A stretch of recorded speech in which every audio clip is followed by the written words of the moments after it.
Hold on.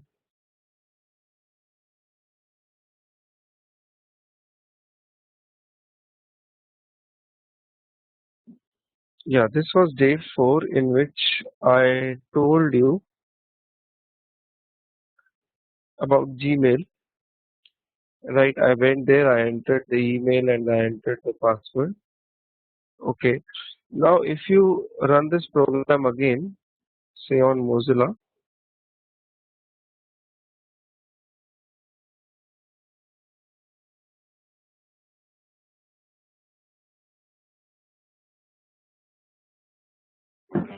okay, it opens up Mozilla and it goes to Gmail and it enters some username and some password. Right. Now, I create a new project, day 5,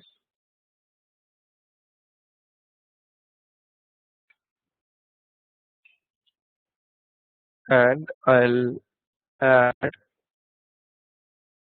some external jars, right?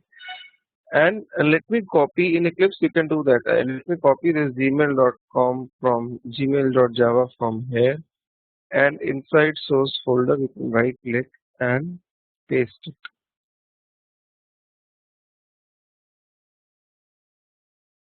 Okay.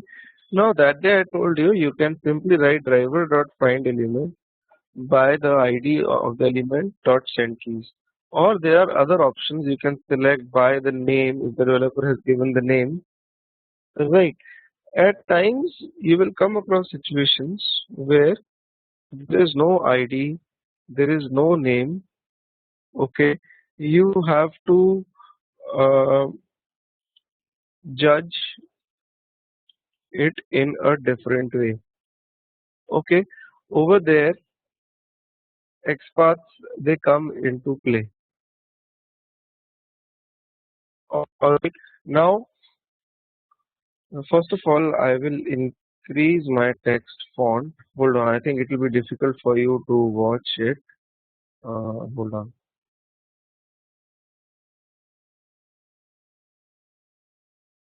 Right, I think it will be better now. Right. So now, at times you come across situations wherein you don't have any parameter to identify the object. Hold on, I'll increase the text size here in Firebar. Right. So out there you need to investigate the page. Like for example, this text. As I told you that day, this text has got no ID and all nothing. Okay. So how do you click on this?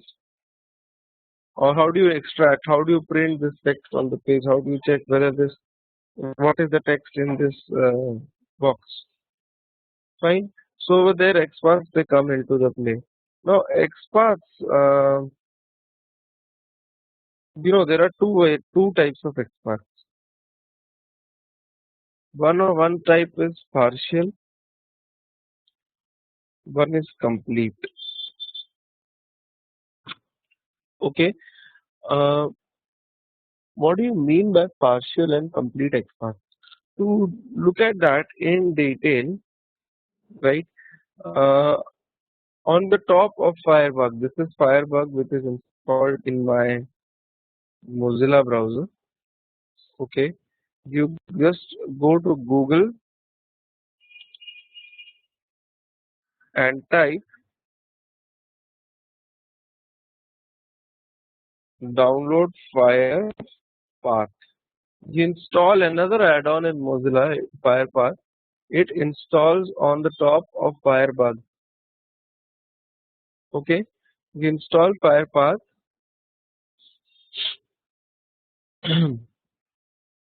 and you click on add to Firefox over here, and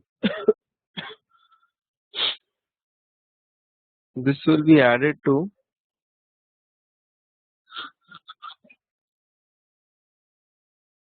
Hold on. Hosting time.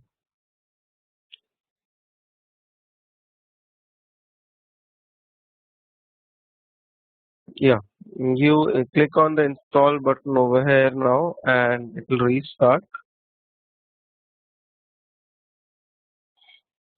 and you will get an option known as Firepath over here. Okay, in this Firepath option you select generate absolute path. Check this option. Okay, now if I check this option and if I look at the username field, suppose I'll get the complete or the absolute XPath of the username field. This is the complete or absolute XPath of the username field. What does this represent? Okay, hold on. Before I move further, I'll talk about this. Complete or absolute XPath looks something like this. This type of XPath starts from the HTML tag. What it does is that Firebug goes inside the HTML code of the document and then it starts from the HTML tag. Inside HTML tag, you have the body tag because eventually inside the body tag the element is present. Fine. So it writes HTML slash body. Okay. Then inside the body tag, inside this division, right? That is inside the body tag div one. That is the first division, right? Inside the first division, there are three divisions. You have to go inside the second division because second division holds the element, right? So inside the first division, they go inside the second division, right? So similarly, it keeps on traversing the tag names till it reaches the input tag, which is defining the element. Okay, so that means absolute XPath is like the physical address of the element on the web page. So XPath is nothing but it is a kind of address of the element in the web page. Address that address is formed on the basis of the tag name. Okay, these tag names based on the layout of these tags, the XPath is formed. So with Firebug, you can get the absolute XPath like this.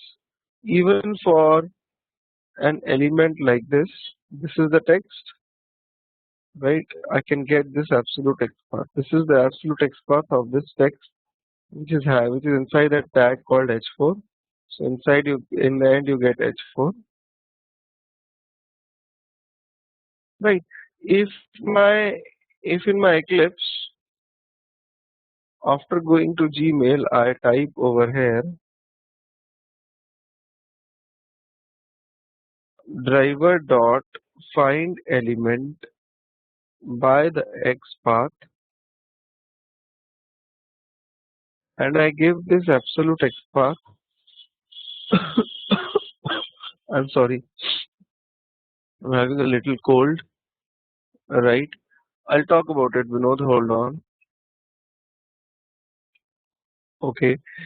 Uh, and this will find the text. If you write in the end dot get text,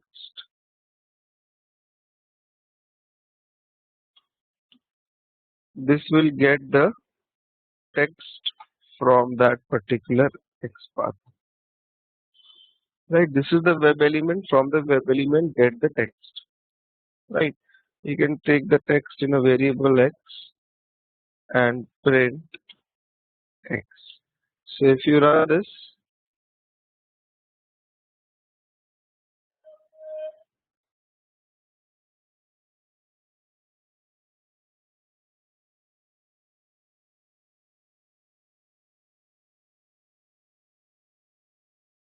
right, and if you look at the output, it has printed the value of x, which is the text.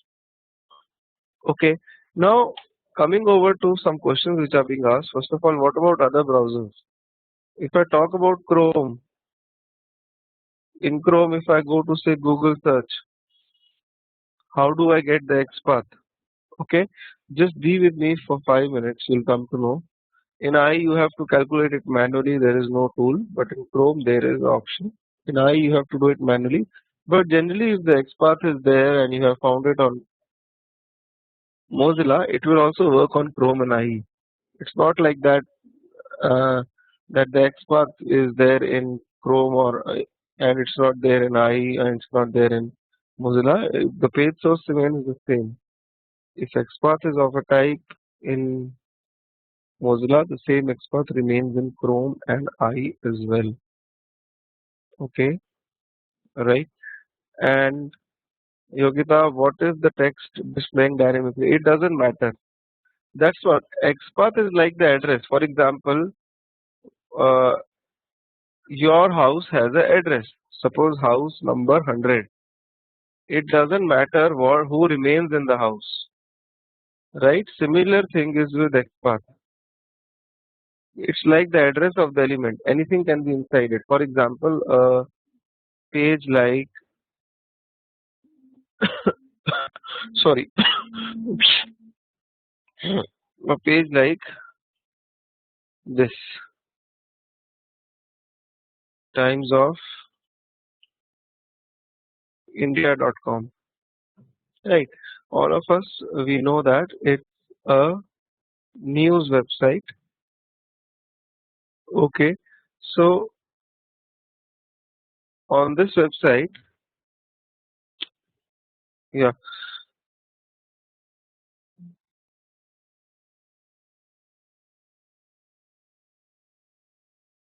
if you look at this, then this is the headlines. The headlines will change every day or every 3 hours, right? If you look at the XPath of this XPath, this is the XPath. This absolute XPath will remain the same.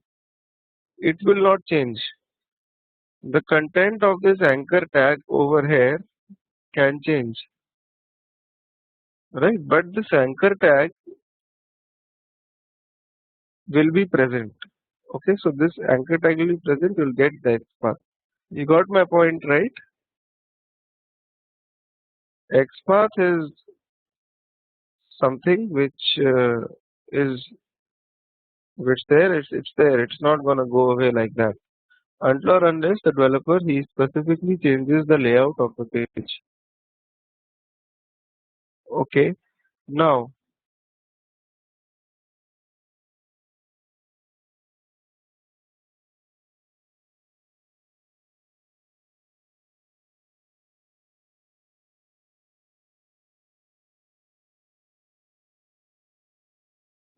moving further, this absolute XPath, it looks good, it looks strong, but it's got a disadvantage. You should never ever use it. I never use it.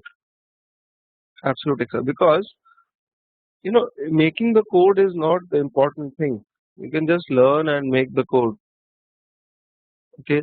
The important thing practically which we face as testers when we are maintaining scripts and all is the maintenance of the script, is the enhancements of the script, is the changes. What if tomorrow the developer he changes the website? So you should be making your script in such a way that even if the developer changes the website, you have to do the minimal changes at your end. Okay. But if the developer he changes the website, right?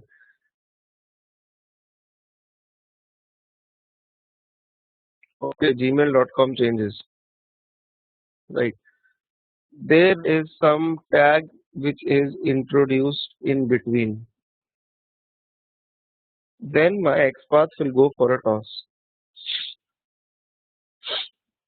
Okay, right. So how will I manage this kind of situation? This thing in between has gone for a toss.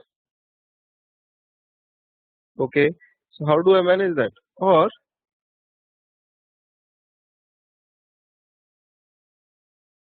um, the location of this text is changed from this thing to this place tomorrow, then again this XPath will not be valid.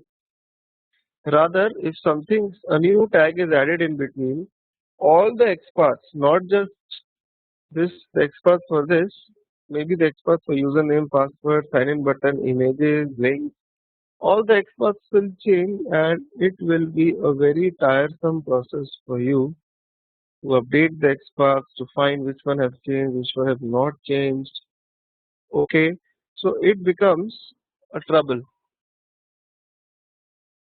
right? Guys, the thing is, I'll tell you in advance, my internet can go down anytime because it's raining very heavily over here. Okay, when it rains heavily over here, sometimes both my internet connections go down. One of the internet connection is already down. Okay, probably the other internet connection will also go down. I have a backup connection as well, which works during rains, but it's raining very heavily since last night.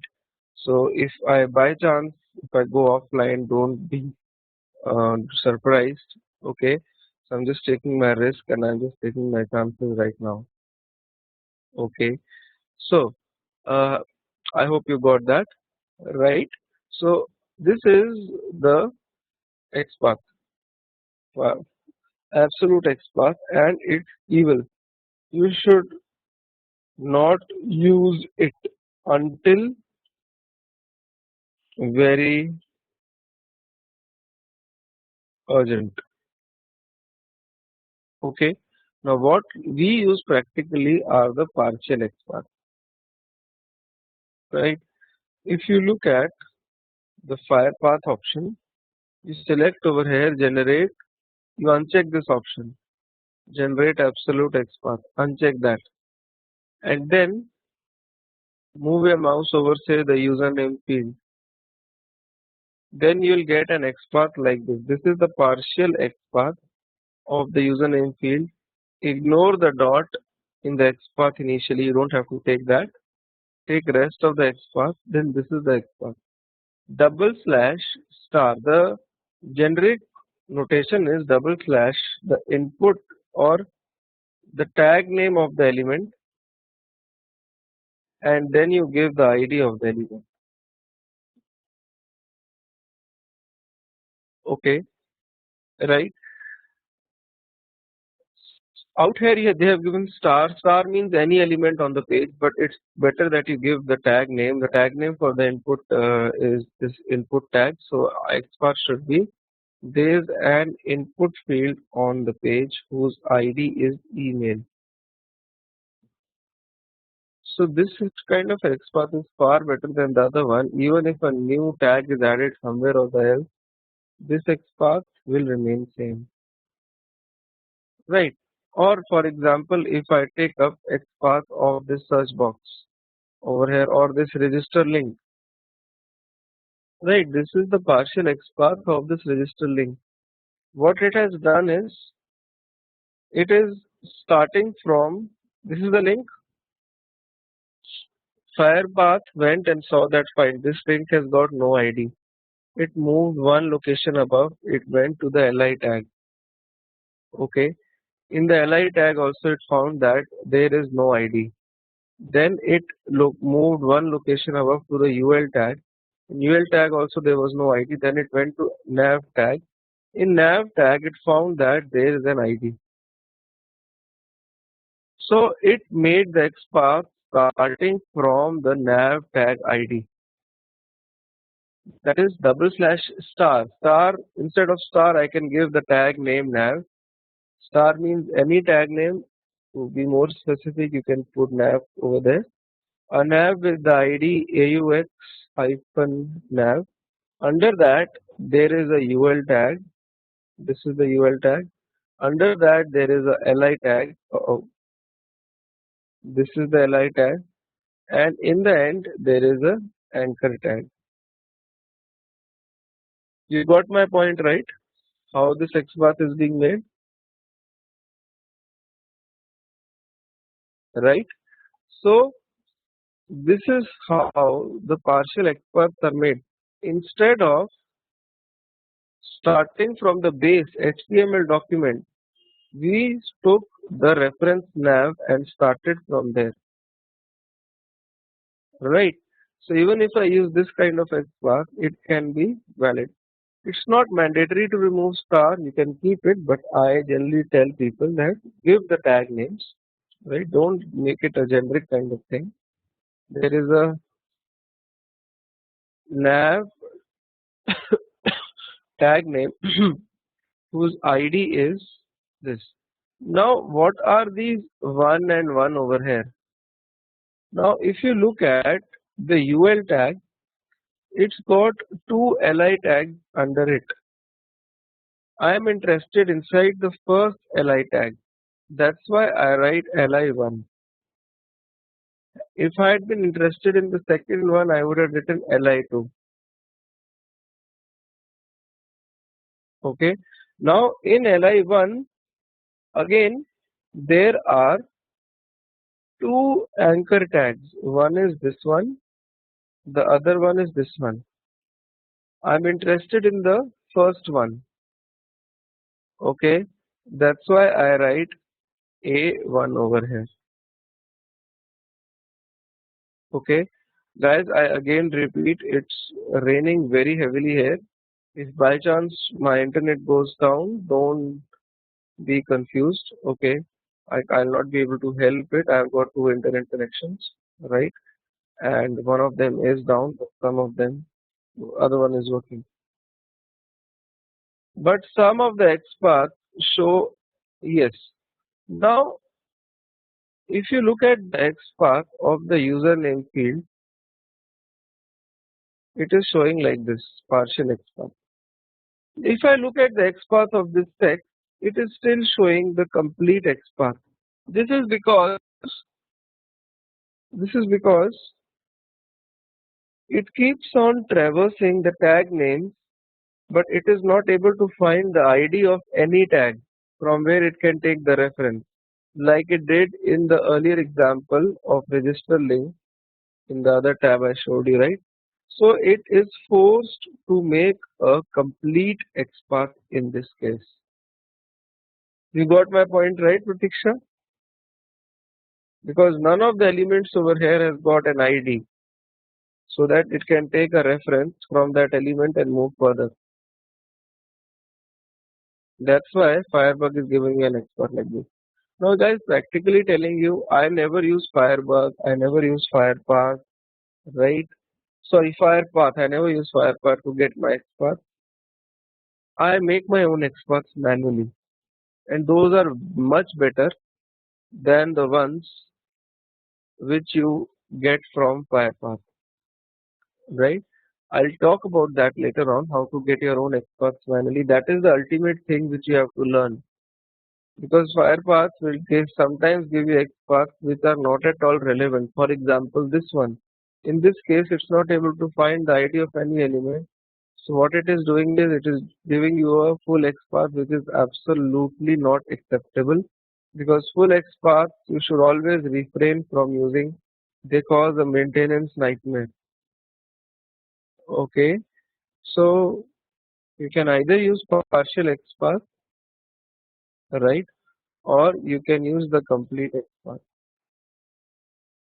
But complete XPath should not be used until very early. Okay, there are other tools as well, like sorry, there are other tools as well, like XPath Checker, XPath Finder, and all. But this is the best one which I've ever come across. Okay, so is there any questions from anybody? Any questions?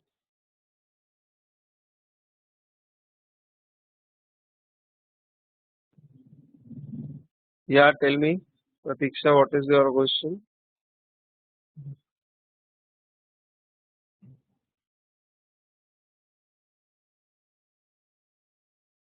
Yeah, tell me.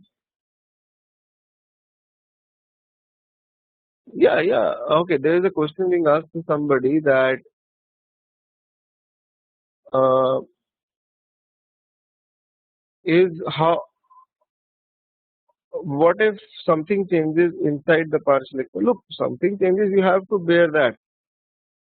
So if an element is added over here in between by the developer, then you had it. You have to change it, but the chances are less, right? If I'm using a complete XPath and right after the body tag, some element is added. For example, just taking an example, then not just this XPath, all my absolute XPaths will be changed. But in this case, hardly one or two XPaths will be changed. Okay, right.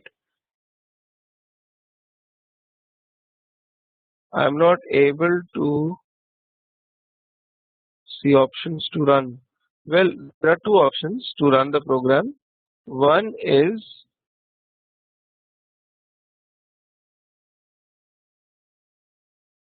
this one. Okay. The other one is that you right click on the element and select run as Java application. Okay. If you're not getting these, make sure you are in Java perspective. There are various perspectives in Eclipse, right? There is an icon in Eclipse over here. You see this small icon on the top, this one. Okay. If you click on it, you will get various modes which are available in Eclipse. These are actually for developers. You don't have to worry. You just have to make sure that you go into other and you have the mode Java selected. When you have the mode Java selected, you will get the run options, right? For some links, it is not mentioned nav.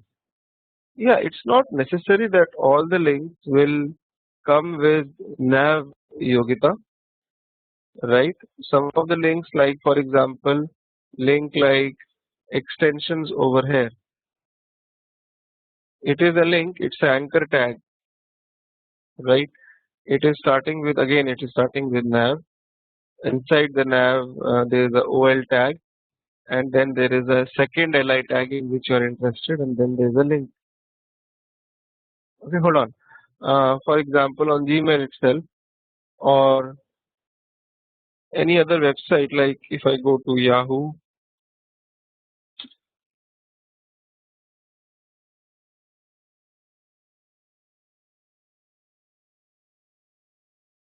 right, and say I look at the XPath of this link, add feedback. Okay, it will be very different. It's a big XPath. It's not, this link has not got any ID, right? So what it does is that it starts somewhere from the top. It's starting from this division who is having this ID. Look, now at times, guys, what happens is that the ID of the element changes. Every time you open the web page, the ID never remains the same. For example, in this case, the ID is default -p, then there is a number -bd.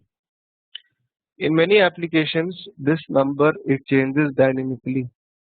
Every time you open the web page, this number changes.